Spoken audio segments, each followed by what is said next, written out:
Bienvenidos a Calamares a la Romana, donde la historia antigua cobra vida en cada programa.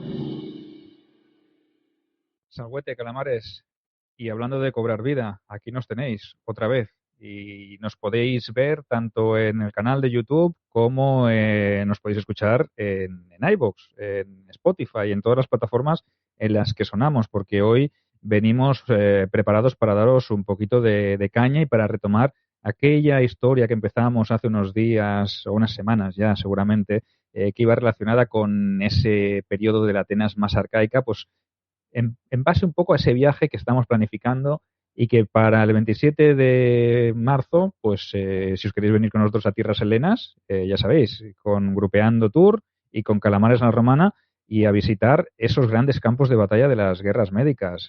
Ángel, esto promete, ¿no? Y tanto que promete. Nosotros estamos todavía, ahora quizá 100 años antes, un poco más, pero nos vamos a ir acercando poquito a poco, como estos bárbaros griegos pues eran atacados por otros más bárbaros de Oriente, que eran en este caso eran persas. ¿No? Darío era todavía, ¿no? Este primer hombre es Darío, todavía no está ni ese tan malo de Jerjes ni nada. Ahora es Darío malo. Le queda poco a esta dinastía. Hay un tal Alejandro que ya empieza... Bueno, la dinastía de Alejandro ya empieza a hacer un poco de ruido por arriba. Pero bueno, estamos en esta época. Recordemos que Roma está con la dinastía Sabina pasando a la Etrusca. Estamos aquí. Imagínate. Tiempos arcaicos, de Roma. Es la Roma, vamos, primigenia, de esa que es un poco ahí entre la leyenda y la realidad, ¿no? Sí, bueno, yo más bien diría leyenda, pero bueno, para mí es realidad porque yo soy un romano pío. Pero sí, es un mito constante. Dejamos la otra vez a Solón, pues dice, el chaval dijo, ya lo había arreglado todo en Atenas, me voy de viaje, probablemente se fue a ver todos los sitios donde vamos a ir nosotros de viaje, porque ya lo sabía, Solón es un tío inteligente y él sabría dónde se iba a desarrollar las guerras médicas, que menos. Pero el hombre se fue y les dijo a los atenienses, portaos bien, que yo me voy y lo he dejado todo arreglado. Y los atenienses se portaron bien, ¿no? Bueno, yo imagino que empezaron portándose bien hasta que apareció pues un típico oportunista, que es lo que ocurre siempre, ¿no? Que hay siempre algún personaje que se aprovecha de la situación, de ese vacío de poder, y aunque pensemos que Atenas fue la cuna de la democracia, aunque parezca que allí se inició todo lo que es esa forma de política de gobierno. Perdona, Sergio, que te interrumpa. Mira, te voy a leer lo que has puesto en el guión. Dice, pero no todo iba a ser tan democrática en la cuna de la democracia. Así ha empezado el guión. Hombre, imagínate, nada más lejos de la realidad. Todos los atenienses, Ángel, imagínatelos ahí en el ágora. Oh, felices, vivimos en una democracia, somos superdemócratas. Pero solo votan los que tienen dinero, ¿eh?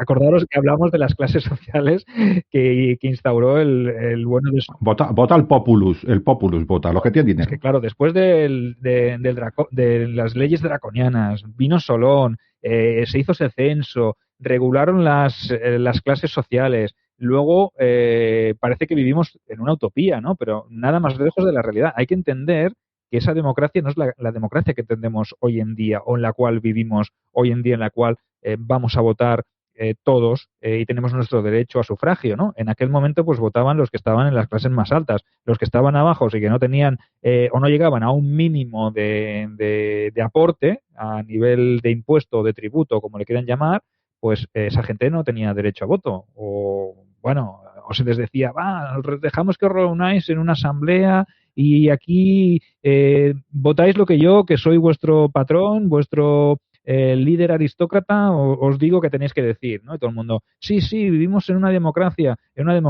Somos libres. Claro, se reunían los aristócratas y decían, mira estos mataos que se creen que viven en una democracia. Sí, bueno, a ver, también hay que tener en cuenta que para esa época eso es un avance, o sencillamente que la élite y los que hay por un poquitín más abajo de la élite, que podríamos llamarle pseudo clase media, ¿no? O proto clase media, pues esto es bueno, son los principios de la democracia, pero el demos no es todo el mundo, el populus no es todo el mundo, ¿no? No todo el mundo votaba y votaba la gente de bien. Desde su punto de vista, la gente de bien para ellos, desde su punto de vista tenían que votar los preparados.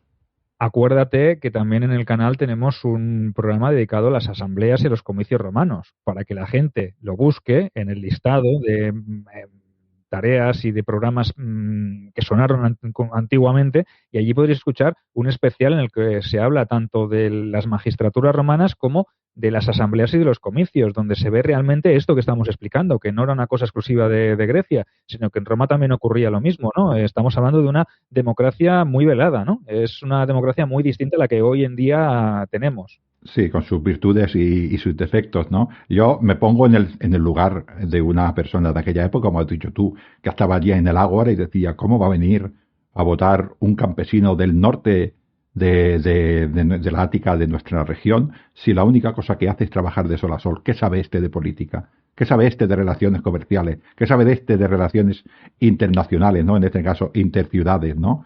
Pues ese era su razonamiento. Bueno, era su democracia, solo lo arregló, dijo, a menos las clases pudientes vais a ser democráticas, los demás, si quieren escuchar cosas, escuchen, pero no tendrán tiempo porque tendrán que vivir en supervivencia, y yo me voy, lo dejo todo arreglado, y no os peleéis, y llevaros bien, la élite que se lleve bien con la élite, sobre todo.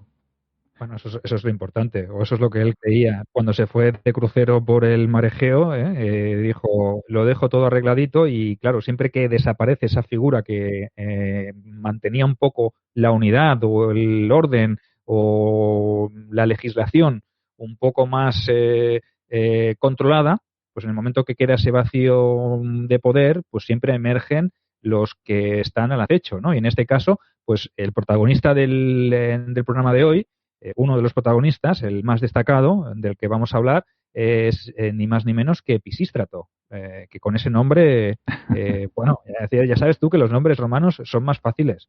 Los nombres griegos pues tienen su qué también. Para mí son más fáciles, Quinto Cecilio Metelo Macedónico para mí es más fácil que esto.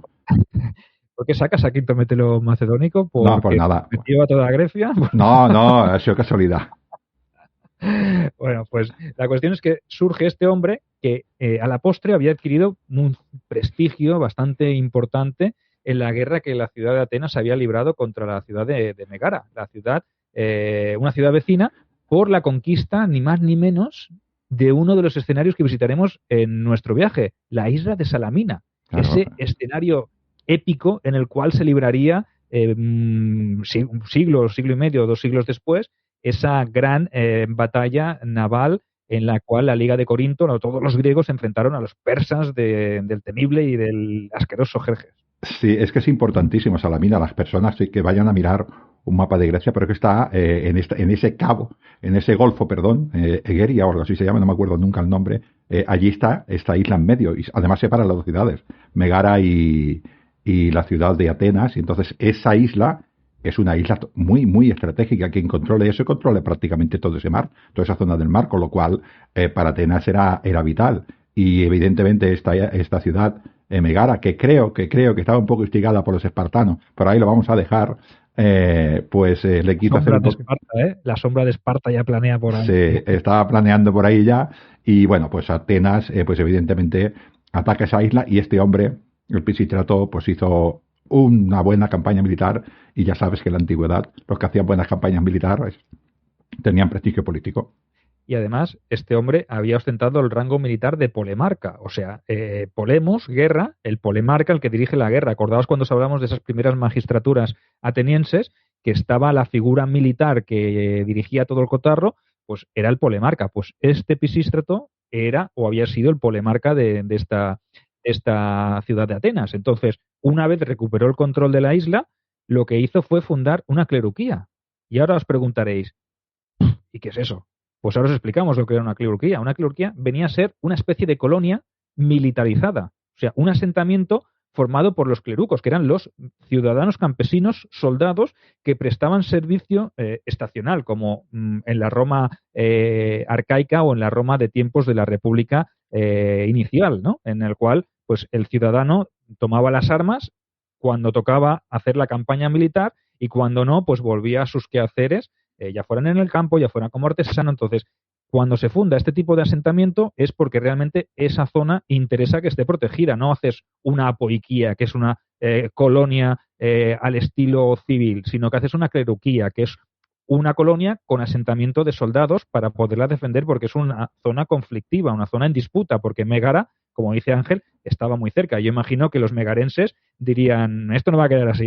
No, bueno, ahí luego esto sí que estamos hablando que nos queda poco para las médicas y después de las médicas viene el Peloponeso, o sea que esta zona está siempre en disputa, ¿no? Y por eso es tan importante la batalla de Salamina, ¿no? Al final, es que está ahí ya en Atenas, ¿no? Como dices, este asentamiento es un tanto especial, pues porque necesita un destacamento militar. Y como es un destacamento militar, pues está directamente a través de las manos de la ciudad de la megalópolis de Atenas, porque es muy estratégico. Las demás ciudades, como dices tú, pues generan una colonia a la griega, no a la romana, sino a la griega, y esa colonia es totalmente autónoma, si bien siempre tendrá sus lazos de dioses y sus lazos pues de parentesco con la ciudad que la ha creado, ¿no? Pero será un ente independiente. En este caso no, porque es estratégico. Es que está ahí al lado. Si pierde Atenas esa ciudad, esa isla, no puede salir ni al mar, porque el Pireo está allá. Eso es importantísimo. Tenemos también un programa dedicado a la colonización griega, que también nos lo ponemos aquí en bandeja para todos aquellos que os habéis incorporado recientemente, porque sí que sabemos que hay mucha gente que se ha incorporado recientemente al canal. Nos han subido mucho las visitas desde que hemos colaborado con Visual Economic, un canal en el cual tienen una larga ristra de programas dedicados a economía actual, y que nos dijeron, oye, ¿por qué no nos habláis del final y de la decadencia del Imperio Romano de Occidente? Y nosotros dijimos, pues venga, vamos y os lo explicamos. Y tiene una acogida brutal, Ángel, supera las 200.000 reproducciones, y hay mucha gente que se ha unido de ese canal de Visual Economic, se ha unido a Calamares a la Romana, nos están siguiendo, y desde aquí pues les damos la bienvenida y les invitamos a que vean, a que escuchen todo este contenido previo que tenemos, porque tenemos una ristra también de programas que consultar, donde todo lo que vamos diciendo aquí, si hay alguna duda, se amplía en programas anteriores que tenemos. Sí. Un porrón. Un porrón. Yo voy a ser académico y lo voy a decir de manera académica. En Calamares a la Romana hay de todo. Un poquito de todo. Hay calamares a la griega, calamares a la romana, tocamos Egipto, tocamos un poquito lo que se tenga. Sergio me lleva siempre al lado oscuro, al lado de los bárbaros, pero bueno, ¿qué le vamos a hacer? ¿Qué le vamos a hacer? Bueno, volviendo, bueno, ya sabes que nos gusta participar en todos estos programas, ¿no? Porque lo que nos gusta a nosotros es divulgar, ¿no? Este Pisistrato subió, claro, tuvo ese cargo tan importante pues porque era seguidor de Solón. Dice Solón, yo haré lo que tú me digas, hasta que se fue. Entonces cuando se fue el hombre dijo, uy, estos de las élites no me van a dejar hacer lo que yo quiero. Y a ver si adivino, porque en Roma no pasó esto nunca tampoco, que llegó arriba y dijo, muchachos, gente pobre, que yo soy rico, pero soy rico, pero como vosotros, os voy a echar una mano a vuestros problemas, porque estos de la élite se lo llevan todo, y ahora voy a mandar yo para vosotros. Y los pobres, en aquella época más pobres todavía, dijeron, pues sí, Pisistrato, manda tú. Yo me imagino a Pisístrato viendo en el Pireo cómo se va Solón con el barco, diciéndole, Solón, no te preocupes, que mantendré todos tus principios y política. Y cuando ya desaparece, confía en mí, se gira y dice, bueno, olvidaos de todo lo que ha hecho este Solón, que ahora empieza la era de Pisístrato. Ahora sí que os vaya a cagar, os vaya a cagar. Bueno, no le fue fácil, no le fue fácil porque las élites no lo querían mucho tampoco, Pero bueno, empezamos allí haciendo pues esto, lo de se impone al poder, esta democracia se acaba rápido. O sea, yo creo que todavía se veía el humo de la cocina cuando le estaban haciendo las gachas de trigo a Solón, que ya dijéramos ya se acerca, ya iba por el mar Egeo, ya estaba este hombre ahí de dictador. Es una cosa. ¿Tú te imaginas que este hombre, que Solón, dice, uy, me he dejado el fuego encendido de las gachas, y cuando vuelve se encuentra que el Pisístrato le ha hecho una liada ahí, pero ha cambiado toda Atenas, ha cambiado los edificios del lugar, los templos los ha cambiado, ha puesto póster suyo, ha hecho estatuas suyas, y las estatuas que había de Solón les ha quitado la cabeza y ha puesto la suya? Porque no se llevaba la de Amatio Memoriato, si no igual lo hace, ¿no? ¿no? Bueno, la verdad que he dicho dictador, pero es mentira, es tirano, y luego explicaremos si quieres lo de la tiranía griega, que no tiene nada que ver con el concepto actual, igual que no tiene nada que ver la democracia. Lo decimos muchas veces, Sergio, y ahora te voy a coger a ti la vez, quitémonos las gafas del siglo XXI intentamos ver las gafas, en este caso, del siglo VI antes de Cristo. Es que estamos en una época que los conceptos están por inventar, se los están inventando ellos. Con lo cual, cuidado con estas cosas, ¿no? Y después evolucionan 2600 años y ahora queremos aplicar nuestra manera de ver, ¿no? Pero bueno, este hombre no parece que fuera un hombre que quisiera ir realmente contra todo el pueblo, sino que quería hacer unas reformas que él creía más justas, ¿no? Evidentemente lo hizo con la fuerza. Creo que ahí es que se basó en una triquiñuela, ¿no? Para poder tomar el poder, ¿no? Un poco como diciendo, qué poco me quieren los de la élite, por favor, dejadme una pequeña guardia para protegerme, porque tengo miedo de ir solo por las calles de Grecia, pero de Atenas. Sí, sí, y le concedieron el deseo, le asignaron una escolta que le hacían a su vez, pues como dices muy bien, de guardaespaldas y de ejército privado. O sea, ya que me pongo, pues me monto un ejército particular. O sea, que tú imagínate de si esto no estaba orquestado, no estaba ya bien planeado, y ese temor pues que a priori parecía más infundado que real, pues le llevó a servirse de ese pequeño ejército pues para apoderarse de la Acrópolis en el año 560 antes de Cristo. Y de paso, pues ya, quien dice la Acrópolis, pues dice la ciudad de Atenas, ¿no? Y ya me hago tirano, pues como el que, como tú dices, ¿no? Como el que se hace unas gachas, ¿no? Pues yo me hago tirano, ¿no? Bueno, como Atenea manda, que es en este caso la diosa de Atenas. Atenea lo dice así, ¿no? Atenea Dixit, que sería el latín, pues este hombre pues se hizo tirano. Bueno, creo que no le dio tiempo ni a montarse el despacho, Sergio, ¿no? No, claro, claro. Hombre, es que las cosas así siempre surgen los contratiempos, ¿no? Hay cosas que uno, por mucho que calcule, no las puede prever. Mira Solón, que se fue de viaje pensando que le iban a mantener su Atenas tal y como la había dejado y tan pronto se fue, pues lo mismo le tardó a Pisístrato en irle más las cosas. Y gobernó durante un solo año, ¿vale? ¿Y qué pasó? ¿Qué es lo que ocurrió, Ángel? Pues porque realmente esos aristócratas dijeron, nos ha hecho la cama, nos ha cambiado todo el tinglado, esto no nos conviene, pues este tipo a nosotros tampoco nos interesa. Y lo que hicieron fue echarle del cargo y ya de paso también de Atenas, ¿no? Sí, bueno, era lo mismo, para ellos era lo mismo. Te has portado mal, Solón se ha ido voluntariamente, a ti te echamos, ¿no? Y se ve que las élites dijeron, bueno, ahora no tenemos al tirano, pues vamos a ponernos nosotros de acuerdo. Y ya sabes lo que pasa, que las élites saben, cuando hay un enemigo común se ponen de acuerdo, pero cuando no hay un enemigo común, ellas son las enemigas entre ellas y se empiezan a pelear. Y se ve que por allí había, tú imagínate, o sea, yo me acabo de reunir para echar a este tío con mis amigos de la élite, ¿no? Y lo acabamos de echar y ahora nos estamos peleando. Y a una de estas familias se le ocurre ir a por él. ¿Tú crees que esto es normal? Bueno, te diría que en un mundo normal no es normal, válgame la redundancia, pero en la Atenas de ese momento quizá la normalidad no era lo que más se preciaba, ¿no? Y en ese caso, pues esta familia, la de los Almeónidas, una familia muy importante durante toda la historia de Atenas, pues lo que hizo fue recurrir a Pisístrato, pero es que además, Ángel, se montó un numerito, se montó un teatro, el Pisístrato este para volver, que dices, a lo grande, ¿no? Porque Atenea quiere, ya te lo he dicho yo, yo me imagino el vigía, que el de la puerta, que dice, ¿este quién es? Este es Pisistrato. ¿Y con quién viene? Viene con nuestra diosa madre. Claro, es que el hombre se arrodillaría. Explícalo, que la gente lo entienda, porque tú No. imagínate. Pues este hombre, bueno, apoyado por esta familia desde el interior, a Megacles, que era el que le llevaba a la familia, dijo, tú te vienes para acá, que nosotros te vamos a echar una mano. No sé qué prometieron ni qué dijeron, pero el hombre se presenta no con un ejército, no, se presenta en un carro con una mujer vestida de la mismísima Atenea, seguramente iría con su piel de cabra, porque ahora la Atenea guerrera, con su lanza, Atenea la invencible. Sabéis que Atenea no ha perdido nunca ninguna batalla, hasta Marte ha perdido batallas, precisamente con Atenea, pero Atenea no ha perdido nunca ninguna batalla, es el orgullo de Zeus. Pues con esa mujer, una mujer disfrazada, se presenta y entra a Atenas así, con el apoyo de esta familia importantísima y claro, y con el apoyo de los dioses. Evidentemente la ciudad se rinde y dice, hombre, pues este era el dictador, lo habéis echado mal. Sí, ¿no? Y Megacles, pues sabemos que incluso le llegó a ofrecer a una de sus hijas en matrimonio, ¿no? En señal de buena voluntad, de acercamiento, y vamos, una vez lo tuvieron dentro, a lo mejor se dieron cuenta de que se habían vuelto a equivocar, ¿no? Sí. Y con el tiempo, pues se fueron dando cuenta de que Pisístrato simplemente se había aprovechado de esa influencia, de ese momento, pues para hacerse de nuevo con el poder. Y no sabemos qué fue lo que le prometió el tirano a Megacles.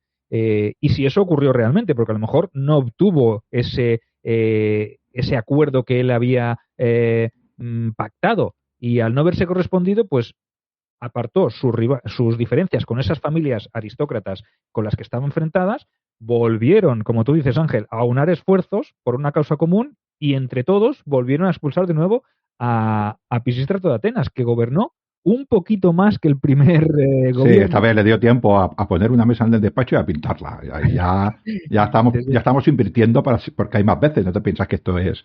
Hay más veces. O sea, a este hombre le echamos la segunda vez que lo echamos de Atenas y dice, esta vez ni las familias te van a apoyar. Matado, vete. Y se tuvo que ir. 59 al 556, estuvo cerca de 3 años gobernando, ¿no? Y lo hizo o lo debió hacer o muy bien para el pueblo y muy mal para los aristócratas, o es que realmente al hombre se le fue la pinza. La cuestión es que lo vuelven a echar y la gente se piensa que ya no va a volver, pero en 10 años, no os lo perdáis, tardará 10 años en volver, pero Pisístrato, que era un hombre tozudo, Sí. aprovechó bien el tiempo, cuando estuvo en el ostracismo, en su exilio, se reorganizó, se instaló en Tracia, junto al monte Pangeo, Bueno, y ¿sabéis lo que hay en las laderas del monte Pangeo, tú, Ángel? tú dirás que oro, pero yo creo que fue por Dionisio. Bueno, la cuestión es que al hombre le fue muy bien, no sé si fue por el favor de Dionisio o por las minas de oro que había allí en el Pangeo. La cuestión es que esa tarea, ese tiempo lo aprovechó, le reportó muchos beneficios y le permitió hacerse con un poderoso ejército de hombres armados, incluso mercenarios de la ciudad de Argos. Y se fue hacia Atenas. ¿Y dónde desembarcó? Uf, esto es como un preludio, como un Ya. protodesembarco de la zona cero, ¿no? Si es que los dioses dan señales para que se quiera fijar. Desembarcó en Maratón. Desembarca en Maratón, va directamente hacia la ciudad de Atenas, y no se sabe si por lo popular que era o por la riqueza o porque las cosas habían ido muy mal en esos 10 años que lo vieron de nuevo como un salvador, que los aristócratas sí que levantan otro ejército, se enfrentan a él, pero Pisístrato los derrota en la batalla de Palene en el año 549 a.C. Y tras esa victoria entra victorioso en la ciudad de Atenas y se erige de nuevo en tirano. ¿Y a la tercera va la vencida o qué? Sí, sí, yo creo que sí.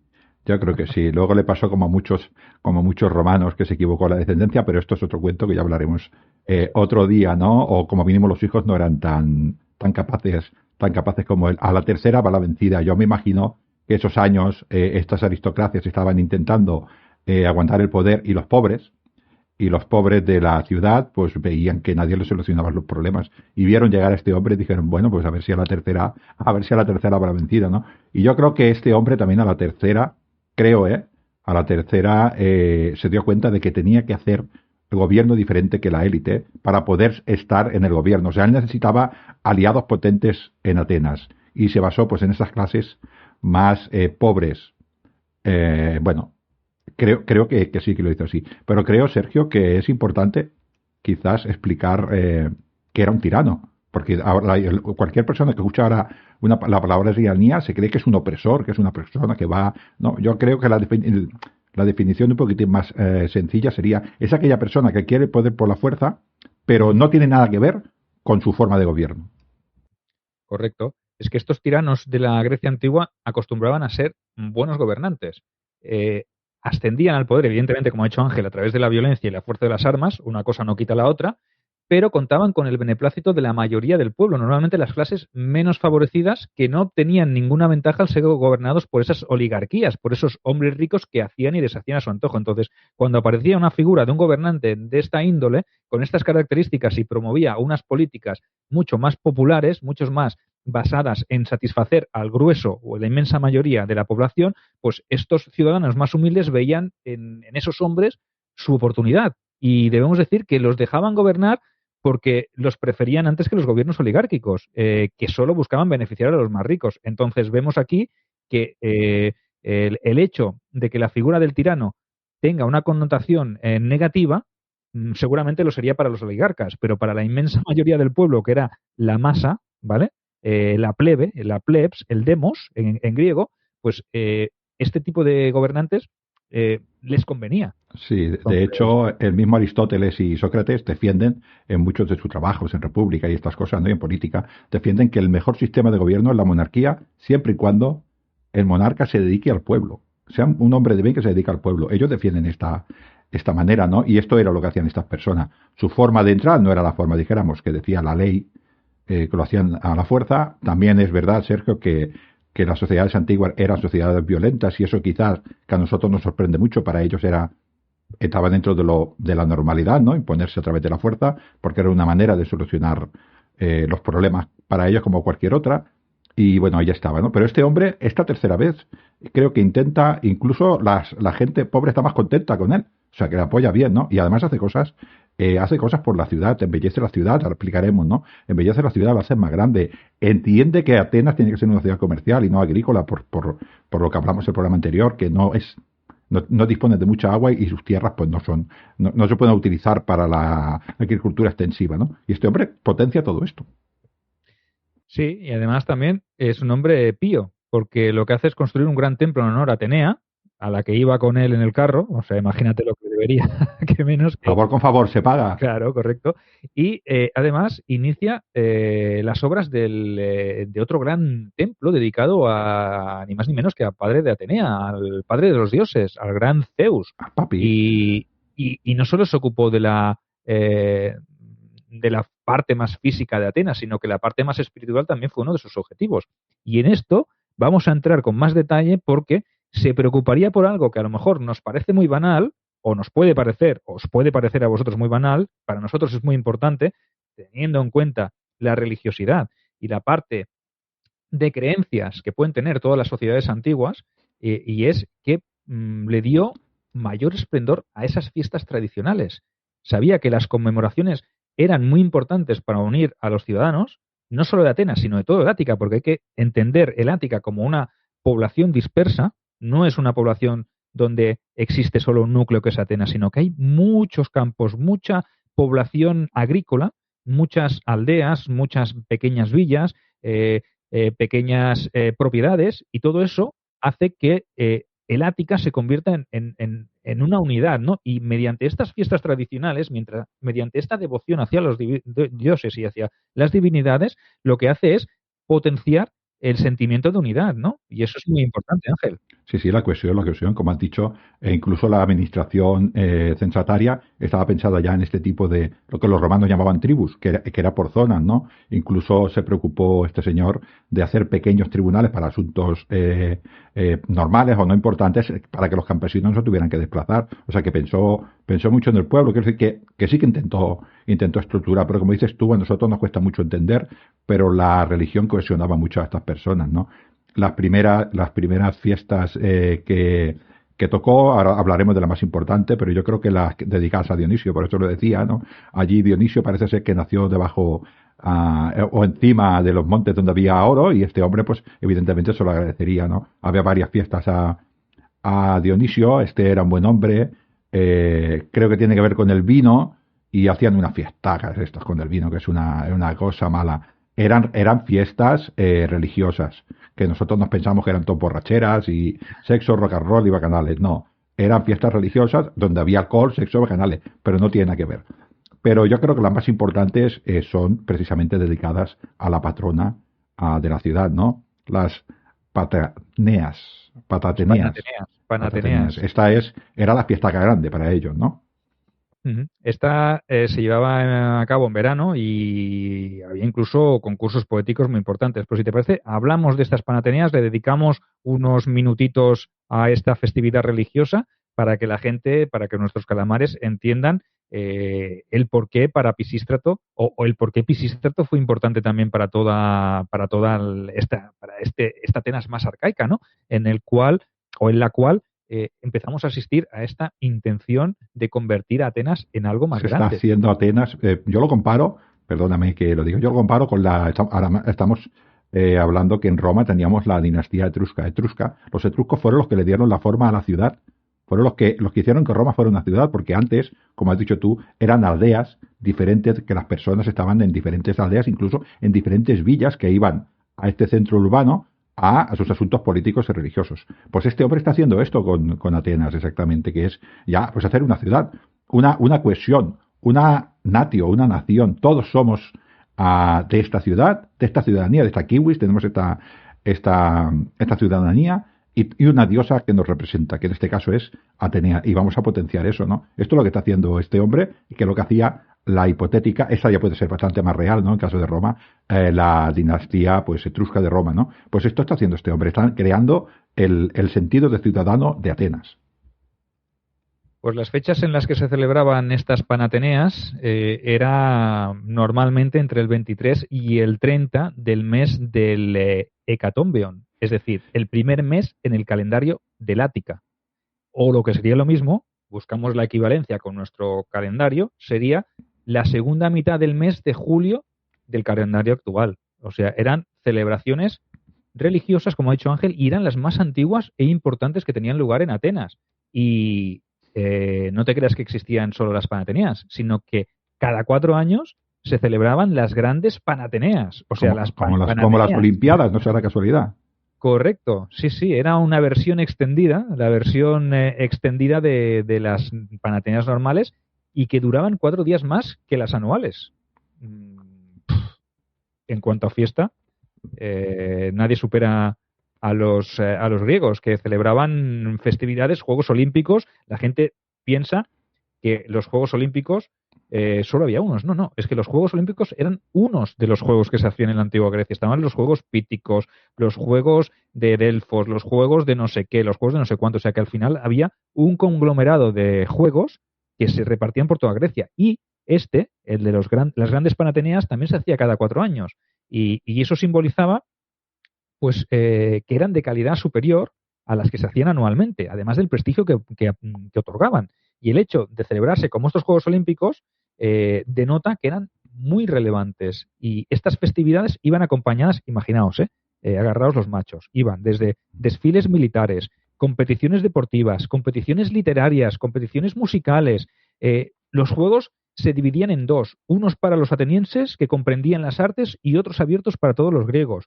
O sea que imagínate, ¿no? Y en cuanto a disciplinas deportivas, había de todo. Había boxeo, lucha, una forma de combate propia de Grecia llamada el pancration, estaba el pentatlón y también las famosas y populares carreras de carros, que como ya sabéis, el que vencía en estas pruebas era premiado con una corona de hojas de olivo. O sea que, ¿qué os parece las Panateneas o las grandes Panateneas? Hubiese molado ir a verlas, ¿eh? Ríete tú de los Juegos Olímpicos de ahora. Sí, la verdad es que mola. Es lo que dices tú, es un aspecto deportivo para demostrar. Ya sabemos que en Grecia se adoraba mucho el cuerpo, dijéramos, del hombre, no esta hostilidad, de esta manera, ¿no? Y por eso estaban estos juegos, como ocurre en las sociedades clásicas, también tienen que ver con la religión. A nosotros nos parece que era todo deporte, competición, pero también tenía que ver con el respeto a los dioses, ¿no? Y bueno, pues carreras de carro, no sé si nos suena, laurel, no sé si nos suena, ¿no? Estas coronas, al final es todo lo mismo, ¿no? Es interesante también la carrera, ¿no?, que hacían los griegos, una carrera de antorchas que iba hacia el Pantenón. Tú imagínate esos griegos. Es que, como dices tú, verlo debería ser fantástico, ¿eh? Yo me lo imagino, ¿no? Hasta las mujeres participaban, que no era normal. Había incluso una prueba que esta es súper especial, que me hubiese gustado verla porque no hay nadie que la haya puesto hoy en práctica, que yo sepa. La de los carros. Sí, el apobotai, que le llamaban, que consistía en una carrera de carros en las que los conductores, los aurigas, se apeaban del carro en marcha y corrían junto a para volver a subirse luego. Esto no sé si lo he visto yo en alguna parte, no creo algo de caballos, ¿no? Subiéndose y bajando, jinetes, pero esto del carro tiene que ser algo súper chulo, o sea que para verlo, imaginaos, no sé si algún recreador puede probarlo o hacer algo así, pero imaginaos el espectáculo de ver este tipo de competiciones, ¿no? O sea, tiene que ser asombroso. Había hasta incluso, Sergio, nosotros lo podríamos llamar concursos de belleza de hombres, ¿no? Que teóricamente pues sería como los de ahora de halterofilia, ¿no? Un poquitín estos músculos y tal, ¿no? Pues hasta esto había.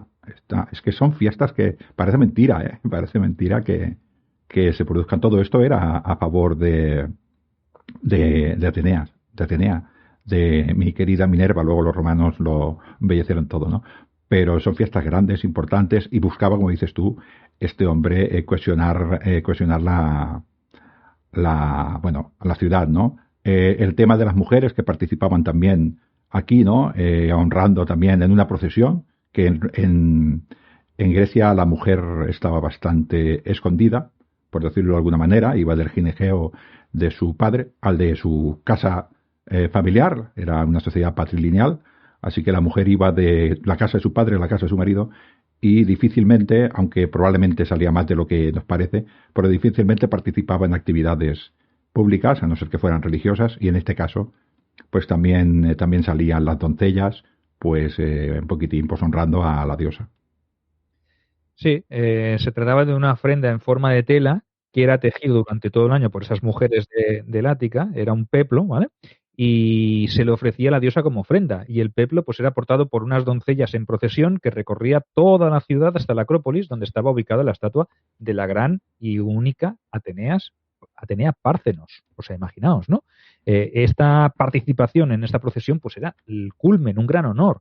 En ella iban sacerdotes, las doncellas portadoras del peplo, ancianos con ramas de olivo, jóvenes con armaduras, los vencedores de los juegos y también embajadores de las legiones, de las regiones y colonias atenienses que estaban más alejadas de la metrópolis, que eran invitados para la celebración. O sea, imaginaos, ¿no? El festejo incluso terminaba con un sacrificio, como era obvio en todo el mundo Y antiguo, en banquete. y un banquete donde se comía la carne de estos animales, ¿no? Y tenemos que decir que hasta nosotros ha llegado algo de información sobre esta procesión, ¿verdad, Ángela? Podemos ver, ni que sea imaginarla con algún registro visual que seguramente pues no estará en Atenas, seguramente esto lo estará en el British, que es donde está. No, Fidias, que no, puede ser que esté en el British. Es imposible, eso que dicen no puede ser. Pues si quieres saber la historia de Atenas, tienes que ir a dos sitios, a Atenas y al British. Y si quieres saber la de Egipto, a Egipto y al British. También. La de Roma también. Y la de Bebolenda también. Yo lo digo así, son los dos sitios que hay que visitar. Uno siempre es el British. Allí en el British tienen los relieves del Partenón, aquellos que se hicieron por parte del gran Fidias, y allí sabemos y se puede observar con todo lujo de detalles ese recorrido que de esa procesión del peplo, y se pueden apreciar incluso las doncellas, las figuras de las doncellas portando ese peplo para la diosa. Se ven jinetes a caballo, jóvenes con bueyes para el sacrificio, etcétera, etcétera, etcétera. O sea que si no podéis ir a Atenas o tenéis pensado no venir a Atenas con nosotros Es un error. porque no vais a encontrar estos frisos y queréis ir al British, pues oye, a lo mejor el año que viene, pues con Grupeando organizamos algo para el British, para también ir a ver allí, porque nos podemos estar 5 días en el British, no hace Oh, falta salir de allí, ¿verdad? madre Puede mía. ser algo épico. Pero bueno, yo hasta aquí hacemos lo de las celebraciones y volvemos a Pisístrato, ¿no? Que lo habíamos dejado así un poquillo aparcado. Sí, bueno, una de las misiones más importantes de cualquier gobernante de aquella época era aumentar la población. Y para aumentar la población, lo que tengo que hacer es que la gente coma todos los días, porque de esa manera la gente es fuerte y de esa manera los niños sobreviven más. No mueren tantos niños porque cuando viene una enfermedad, pues los niños están fuertes, ¿no? Y para eso tengo que potenciar la economía de allí. Y lo que hemos dicho, ¿no? Él fue consciente de que Atenas, a diferencia de otras ciudades, como por ejemplo Roma, hablo de Roma porque es la que más conozco, ¿no? Roma tiene el Lacio y tiene campos y campos y campos para sembrar el trigo y se puede hacer una agricultura extensiva para muchos habitantes. Él se dio cuenta de que eso no podía hacer y lo que hizo fue potenciar la cultura o el cultivo del olivo y el aceite. Y también potenció mucho la cerámica. Estas factorías de cerámica tan importantes de la Ártica y tan famosas en el mundo entero de aquella época, ¿no? Y sobre eso intentó basar la economía de Atenas. Evidentemente esto indirectamente nos quiere decir que tenemos que hacer barcos para el comercio y generar también toda esa industria, ¿no? O sea que no era un hombre que iba solamente por su interés, que probablemente también se llevaba la mejor parte, ¿no? Pero también miraba mucho por el pueblo. Eso es muy, muy importante, ¿no? Y incluso en el marco legal no hay constancia de que introdujera demasiadas reformas. Sí sabemos que se mostró como un gobernante bastante cordial y acabó buscando también un acercamiento a esas aristocracias, pues que al final también intentaron sacar algo de provecho. Igual que le concede cosas al pueblo, pues si tú quieres ser respetado y quieres mantenerte en el cargo y aprendiendo un poco de esa experiencia previa que había tenido en sus dos anteriores ocasiones, pues buscó un acercamiento hacia esos aristócratas y ya que también era consciente de que podrían enviarle de nuevo al ostracismo, ¿vale? Entonces tenía que mantener un poco el equilibrio, ¿no? Hacer Consciente no, que ya lo había sufrido. Correcto, pero él sabía que no podía volvérsela a jugar. Entonces, esa política tan radical contra las oligarquías, pues no era, digamos, propicia. Entonces, él lo que buscó, pues, remar entre dos aguas, ¿no? Tener a unos contentos y a otros también. O cuando te quito por aquí, te doy por allá. Entonces, al final, tienes que hacer un juego de malabares. No, si al final las élites eran los que más tierras tenían y probablemente las que más se enriquecían también con el olivo y con la cerámica, ¿no? También, como hemos dicho, en una de sus políticas para apoyar un poquitín a estos campesinos más pobres, pues no dio muchos problemas para que estos consiguieran dinero del mismo Estado, el Estado era él. Así que él prestaba este dinero, le daba facilidades de pago precisamente para eso, para que estos no estuvieran en supervivencia, o sea, o en hiposupervivencia, o sea, en el umbral de la supervivencia, estuvieran un poquitín por arriba para poder generar más población. Más población para un hombre como él, que era un hombre militar, quería decir que al cabo de unos años tendría más ejército, que también Atenas tenía que tener también una potencia militar para imponerse a sus enemigos, que tenía muchos enemigos. Bueno, de hecho, todas las ciudades de alrededor eran enemigas de todas las ciudades de alrededor, con lo cual una ciudad como Atenas, que podría perfectamente, no sé si es en la época, pero épocas posteriores, 10.000 personas al ejército, es que era una sociedad potente, porque 10.000 son muchos hombres, estamos hablando del siglo VI, siglo V.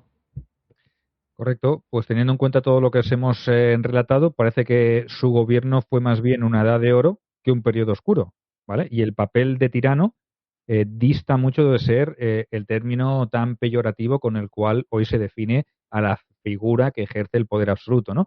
Y como ya hemos dicho antes, esas tiranías nada tienen que ver con las modernas, y Atenas gozó de influencia exterior, además se convirtió en cuna de la cultura y desde entonces pues sabemos que albergaría a notables genios de todas las artes. Y el tirano falleció en el 527 a.C. y sobre él el gran Aristóteles dijo las siguientes palabras, y lo voy a hacer con eco como si estuviera dentro del templo de Atenea. Por lo general era humanitario, educado e indulgente con los que cometían errores. Además, prestaba dinero a los pobres para su trabajo, de modo que pudieran mantenerse como campesinos. O sea que desde aquí, desde dentro del templo de Atenea, sí, lo único que puedo decir, Ángel, es que hasta Aristóteles, como lo has dicho tú también antes, habló muy bien de Pisístrato. O sea que fue un tirano, pero fue un tirano querido y que a la tercera hizo las cosas bien. Lo digo de memoria, pero quedan unos 40, como máximo 50 años hasta la primera fase de las guerras médicas. Y Atenas le plantó 10.000, dicen, 10.000 oblitas con el aliado Platea, creo que era el aliado, allí, en Banatón. Estos hombres le deben esa explosión demográfica a este tirano. Bueno, la historia de Atenas y de los tiranos pues tampoco iba a terminar con la muerte de Pisístrato. No. Le sucedería al frente del gobierno de la ciudad Hipias, su propio hijo. Aunque, Ángel, hablando de Hipias y de Hiparco, Hipias e Hiparco, los dos hijos de Pisístrato, pues esto si acaso ya lo dejamos para otro día, porque hoy nos hemos unido con Pisístrato y meter aquí ahora paja y estos mataos, si los metemos a estos mataos ahí a compararlos con la figura de su padre, yo les dedicaría un programa aparte para no ensuciarle la imagen. Yo el siguiente programa lo empiezo después de su muerte, déjate de historias, estos ni los nombramos, no, ya está bien, sí. Tiene algo que ver con las guerras médicas también, o sea que esto también figura ahí, este Hipias también jugará un papel destacado en la primera guerra médica, o sea que también hay que tenerlo ahí un poco en cuenta, pero hoy no vamos a hablar de él. No vamos a hablar mal de Atenas, no vamos a hablar de Atenas tampoco. De momento dejemos ahí a la Atenas gloriosa, la edad de oro de Atenas, como podríamos llamarla, de esta Atenas arcaica, la época, como le podríamos titular al programa, la Atenas de Pisístrato. Sí. La edad de oro de Atenas, o algo así, ¿no? Le podríamos poner el programa. Yo creo que aquí nace la Atenas. Yo creo que este es el que hace que Atenas tome esa ciudadanía. Esos hombres entienden a Atenas como como que lo que después fue. Los atenienses tienen muy buena fama, pero son un poquitín, no sé qué palabra decir para no insultar, ¿no? Pero por abajo iban, ¿sabes? Tocando mucho. Y ahí lo dejo, ¿no? Está bien, Sergio, me habías comentado fuera de ondas un programa cortito de 20 minutos y es lo que llevamos. Que ha salido, por lo menos debemos llevar por lo menos una hora casi, ¿no? 45 minutos llevamos. Pues lo que pide el respetable, lo que pide el demos. Aquí le damos al pueblo lo que nos pide. ¿Tú qué quieres ser? ¿Tirano o esto no funciona? Sí, No. O sea, ¿esto es una duotiranía o cómo le llamamos? No, tío, dictadura. Nosotros somos romanos, tío. Déjate de historias. Que viene a ser más o menos lo mismo, porque Julio César, fíjate bien que Julio César es eso también. Fíjate tú bien. Pero cuando fuimos a Atenas, cuando vamos a Atenas o viajamos a la Hélade, sí, es verdad. tenemos que asimilarnos un poco a las formas de gobierno para que la plebe, el demos, nos acepte como Sí, sus... yo seré Solón, ¿no? Que soy un poco más grande, y tú el tirano. ¿Pero por qué? ¿Por lo del crucero? ¿Que te quieres ir de fiesta? Sí, por el crucero o por el viaje. ¿Qué? Me fui de viaje y te dejo a ti el follón. ¿Qué pasa? No sabe nada. Bueno, oye, pues realmente es lo que tú dices, ¿no? La figura de Solón, de Pisístrato, es comparable con la del propio Julio César, que al final no ha dejado de ser eso, ¿no? Un dictador, pero un hombre que ejercía una magistratura puntual y con el beneplácito seguramente del pueblo y no tanto de esas oligarquías, de ese senado, de esos optimates No, o sea, no sé en qué detalle te fijaste de que no lo veían mal, que no lo veían bien en las 32 puñaladas. Esos son minucias de la historia. Hay gente que dice, bueno, lo mató y le metió 50 puñaladas. Dice, ya sí, pero es que a partir de la segunda o tercera ya no te enteras. O sea que realmente a lo mejor las dos primeras o las tres las notó. La siguiente ya, la quinta ya no, ya estaba muerto. Sí, eso es un poco de inquina, tienes razón. Bueno, en fin. Bueno. Que queda dicho, la Atenas de Pisístrato, seguiremos narrando más episodios de esta Atenas arcaica, entraremos, como no, en terreno pantanoso, en terreno de guerras médicas, en terreno de persas y en próximas entregas. De momento os anunciamos, os repetimos, os reinformamos que os podéis suscribir a nuestro canal, a este de YouTube, Sergio Alejo Gómez, a podcast de Ángel Portillo Lucas, que es Lignum en Roma, que no habla de griegos, solo habla de romanos, sino aquí a Calamansa Romana. Y si estáis interesados en veniros a Atenas con nosotros, Ángel, ¿dónde tienen que dirigirse? Tienen que ir a info@grupeandotour, se escribe tour.com. Yo sí que hablo de romanos. Sergio, por ejemplo, Polibio de Megalópolis es griego, por ejemplo. Así que sí que hablo de ellos. Hablas de los griegos sometidos, ¿no? Y Galeno también es griego. O sea, de los griegos sometidos ya al poder de Roma. Bueno, pero griegos. Son griegos, pero les dejan vivir en la órbita de la República y del Imperio, ¿no? Claro. Bueno, calamares, un saludo a todos, un fuerte octoabrazo, sed felices, luchad por vuestros sueños y si queréis conocer Atenas, pues ya sabéis, más fácil nos lo podemos poner, veniros con nosotros y os daremos la brasa durante 4 días, ni más ni menos, visitando todos esos campos de batalla de esas guerras médicas y conociendo un poquito más de la cultura clásica, que es lo que intentamos hacer nosotros con nuestros programas. Así que, Ángel, ¿algo que decir al respetable, al Demos? No, que estén pendientes que seguiremos con otras cosas de estas que mete Sergio de tierras bárbaras y Atenas, ahora lo diré en serio, Atenas es una gran ciudad y parte de las ciudades de alrededor se quisieron asemejar a Atenas, por ejemplo, en sus inicios, en la misma Roma. Luego ya no, pero en sus inicios también. Que quede grabado esto, que Ángel siempre negará que lo ha dicho, pero sí, bueno, no lo he dicho. En este programa queda registrado. Luego lo borro. Ángel Dixit. Bueno, claro, que tú eres el que editas el programa, no me lo borres, Un octoabrazo, calamares. Hasta luego. Eterno, eterno.